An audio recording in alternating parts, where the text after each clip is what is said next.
అంకితం చేస్తాం.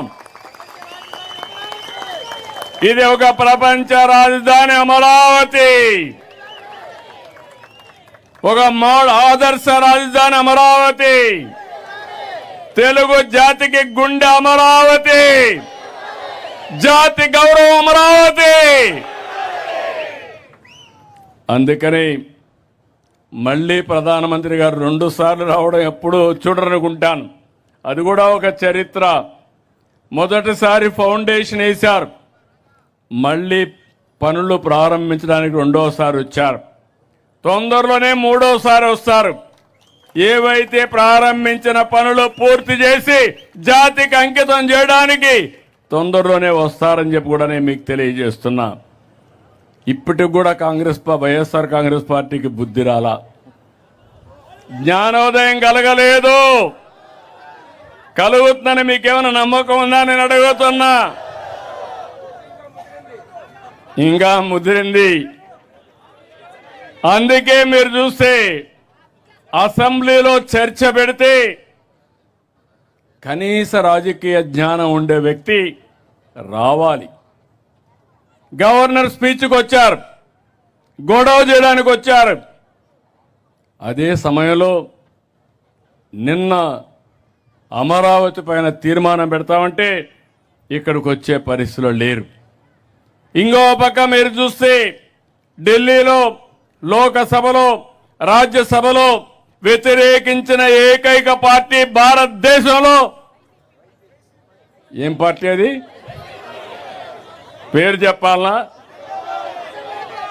మీరు మర్చిపోవాలి, రాష్ట్ర ప్రజలు మర్చిపోవాలి, పీడ విరగడ కావాలి రాష్ట్రానికి. అలాంటి పార్టీ అది. ఈరోజు కొత్త స్లోగన్ తీసుకున్నాడు, మ్యావిగన్ అంటూ. నాకైతే అర్థం కాల, డిక్షనరీలో కూడా చూసా, ఎక్కడ దొరకలా. బుద్ధి లేని వ్యాఖ్యలు, నవ్వులాట వ్యాఖ్యలు. అంటే ఏంటిది నాకు అర్థం కావడం లేదు. అంటే తెలుగు జాతి ఆత్మగౌరవం పట్టలేదు. దుర్మార్గమైన రాజకీయాలు, నేరాలు ఘోరాలు చేసే ఆలోచనలే. వీళ్ళకు ప్రజల గురించి పట్టింపు లేదు, రాష్ట్ర భవిష్యత్ అంతకంటే లేదు.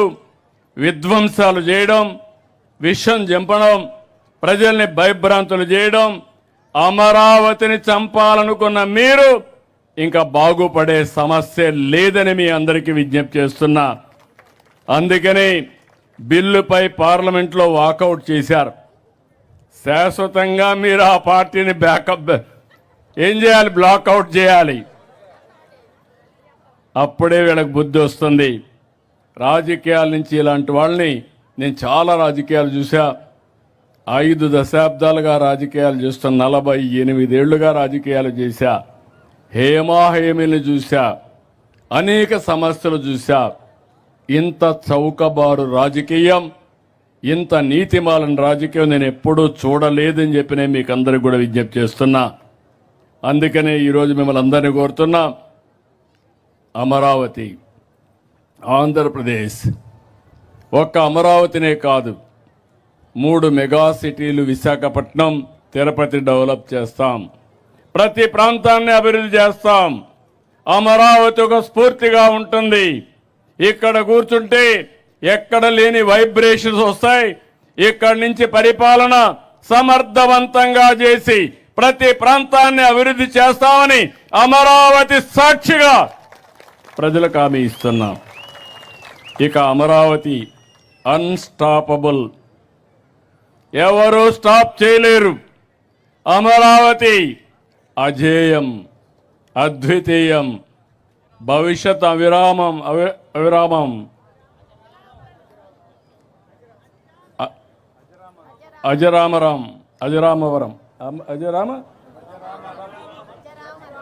అజరామరం.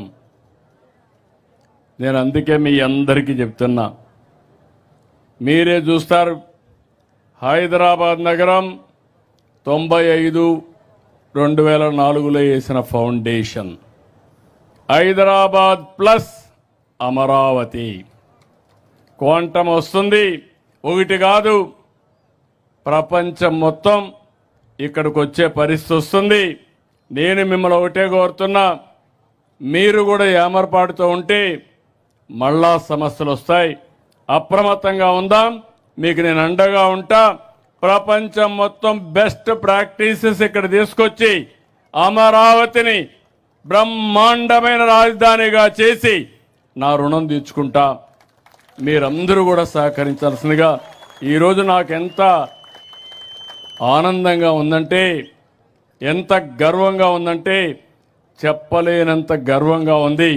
దానికి కారణం ఈ అమరావతికి శాశ్వతత్వాన్ని తీసుకొచ్చాం. ఎవ్వడు కూడా రాబోయే రోజులు ఈ చట్టాన్ని మారుస్తామని పిచ్చి పిచ్చి మాటలు మాట్లాడుతున్నారు. కానీ ఇది వైఎస్ఆర్ కాంగ్రెస్ పార్టీ కాదు, ఢిల్లీలో అన్ని రాజకీయ పార్టీలు కలిసి చేసిన చట్టం. ఈ చట్టాన్ని ఎవరూ మార్చలేరని మరొకసారి మీకు విజ్ఞప్తి చేస్తూ, రాష్ట్రం మొత్తం అమరావతి పైన ఒక మన రాజధాని, ఇంతవరకు అడ్రస్ లేని మనకు ఒక అడ్రస్ క్రియేట్ చేసుకున్నాం. దీని అందరూ ఓనర్షిప్ తీసుకోవాల్సిన అవసరం ఉంది.